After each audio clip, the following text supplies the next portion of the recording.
Le divorce est la rupture officielle d'un mariage. Selon la procédure et la situation familiale, les conséquences peuvent être différentes. Voici les plus importantes. Un divorce a des conséquences financières.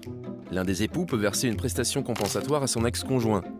Une somme qui compense la disparité que la rupture crée dans ses conditions de vie. En cas de désaccord, le montant est fixé par le juge. Un divorce a des conséquences sur le patrimoine. Le partage des biens se fait selon les conditions du régime matrimonial choisi. Dans le cas d'un divorce par consentement mutuel, un commun accord a été établi. Dans le cas d'un divorce par contentieux, un accord est trouvé en cours de divorce où le juge statuera sur les désaccords persistants. Un divorce a des conséquences sur le logement des époux. Si les ex-époux sont locataires, le bail peut être transféré à l'un ou l'autre.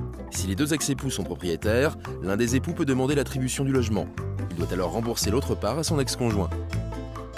Si l'un des ex-époux est seul propriétaire, il peut être contraint de le louer à son ex-époux s'il y réside avec leur enfant. Un divorce a des conséquences pour les enfants.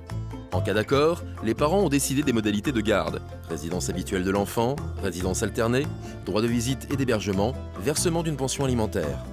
En cas de désaccord, le juge statuera sur ces modalités. Le divorce entraîne de nombreuses conséquences sur la vie des ex-époux et pour leurs enfants. Il est important de bien s'informer à l'avance.